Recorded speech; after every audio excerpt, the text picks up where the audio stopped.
ఐశ్వర్యమదం తలకెక్కితే మనిషి తన విలువలనే కాదు, తన మూలాలను కూడా మర్చిపోతాడు. దుర్వాస మహర్షి ఇంద్రుడికి సాక్షాత్తు లక్ష్మీదేవి ప్రసాదమైన పారిజాతమాలనిచ్చారు.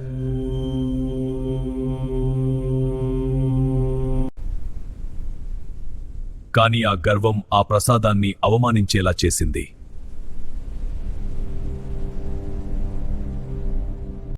గజరాజు ఆ పుష్పాలను తొక్కలేదు, దేవతల అదృష్టాన్ని కాలరాసింది.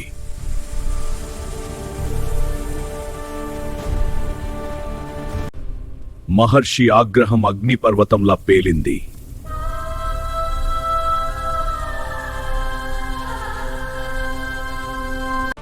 ఇంద్రా, నీవు పొందిన ఈ సంపద ఈ స్వర్గమంతా కలవైపోవుగాక.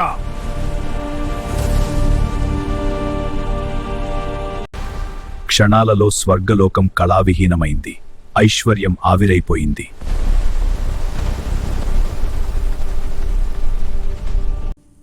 చావులేని దేవతలకు కూడా ముసలితనం, బలహీనత శాపమయ్యాయి. అసురరాజు బలి దేవతల పతనాన్ని చూసి గర్వంతో విర్రవీగాడు.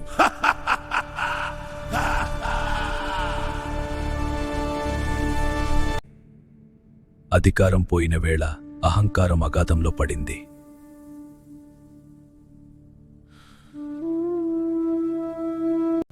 దారి తెలియని వేళ ఆ దేవదేవుడి శరణు కోరడమే మార్గం.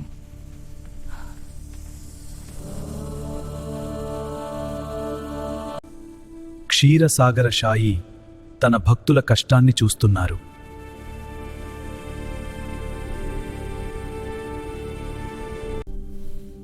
ఆ కన్ను తెరిస్తే లోకానికి ఒక దిశ దొరుకుతుంది.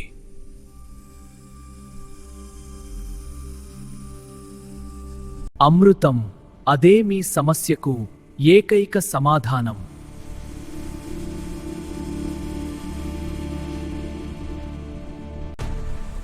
కాని అది దక్కాలంటే సాగర మథనం జరగాలి.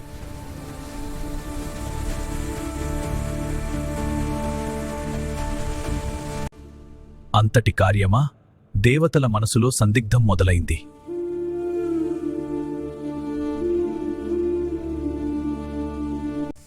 భయం వద్దు, శత్రువుతోనైనా జట్టు కట్టక తప్పదు.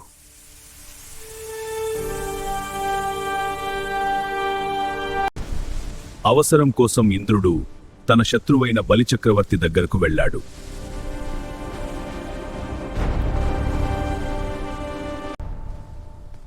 సంధి కుదిరింది.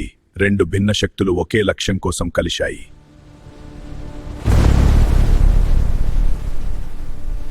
సాగర మదనానికి యుద్ధ ప్రాతిపదికన ఏర్పాట్లు జరిగాయి.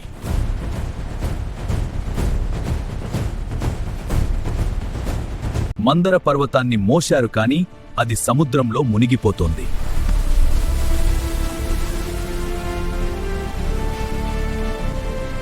ఆధారం లేని ఏదీ నిలవదు. ఇక్కడ విష్ణువు మాయ మొదలైంది.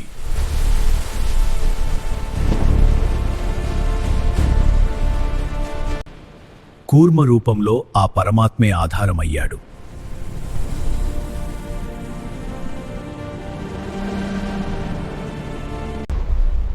స్థిరమైన పునాది మథనానికి సిద్ధం.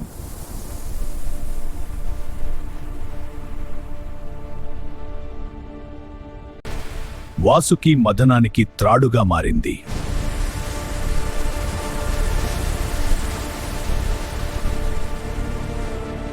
అసురులు తలవైపు అహంకారంతో నిలిచారు.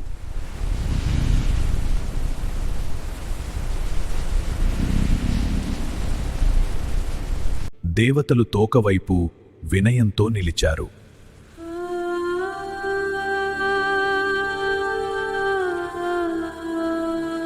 మొదలైంది అసలైన మథనం.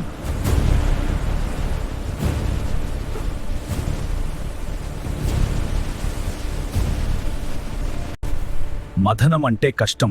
ఆ కష్టంలో వాసుకి హాలాహలాన్ని కక్కింది.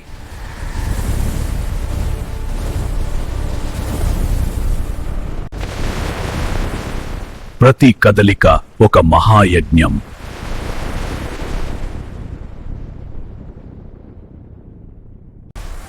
సహనం పట్టుదల ఈ రెండే మదనంలో ముఖ్యం.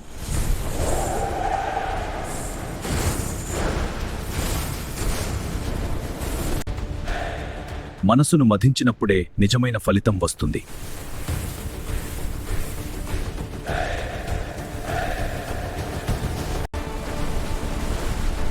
వేగం పెరిగింది, సాగరం ఘోషిస్తోంది.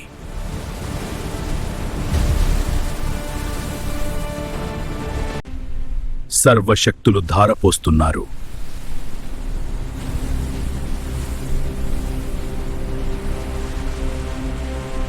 ఈ మదనం లోకాన్నే కుదిపేస్తోంది.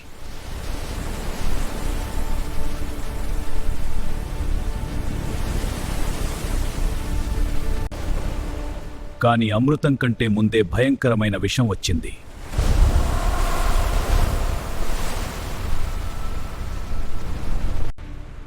హాలాహలం లోకాన్నే దహించే శక్తి.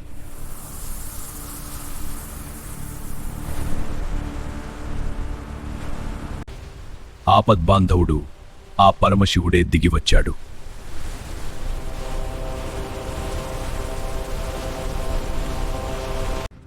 లోక కళ్యాణం కోసం విషాన్ని అమృతంలా స్వీకరించాడు.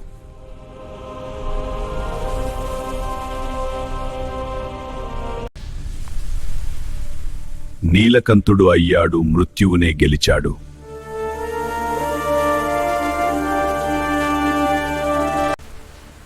మళ్లీ మదనం మొదలైంది, కామధేను ఉద్భవించింది.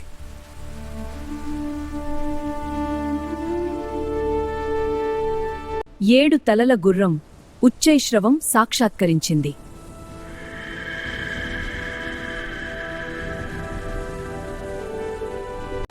ఐరావతం దేవతల గజరాజు ఉద్భవించాడు.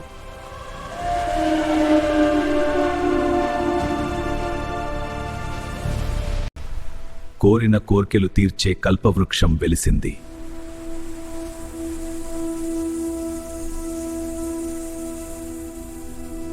శ్రీ సంపదల అధిదేవత మహాలక్ష్మి సాక్షాత్కరించింది.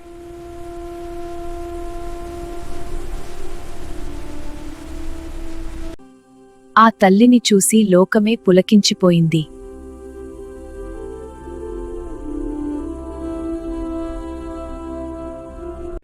జగన్నాథుడి పక్కన జగన్మాత చేరింది.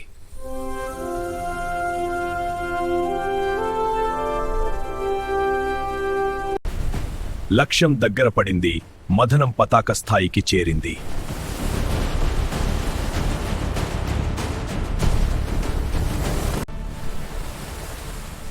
వచ్చింది మరణం లేని అమృతం.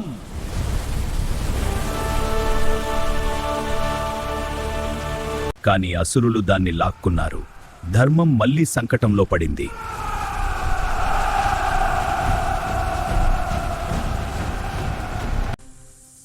ఆ మాయాధారి మోహిని రూపంలో విష్ణువు వచ్చాడు.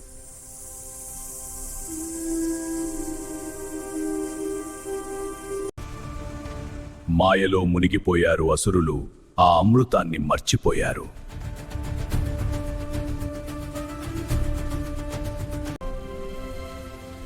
దేవతలు అమృతాన్ని స్వీకరించి చిరంజీవులయ్యారు.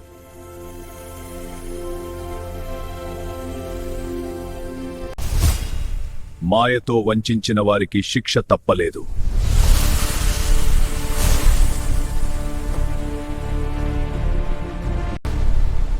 ధర్మం గెలిచింది.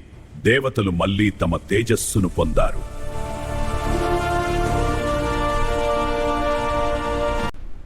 ఇది కేవలం పురాణం కాదు, జీవిత సత్యం.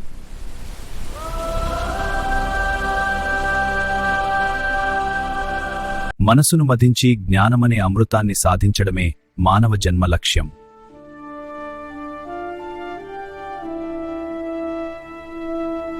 శక్తి, భక్తి, ముక్తి.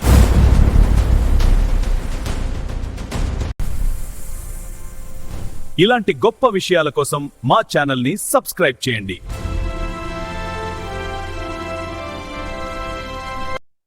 మీ జీవితాన్ని మార్చుకోవడానికి మాతో జత కలవండి. జై హింద్.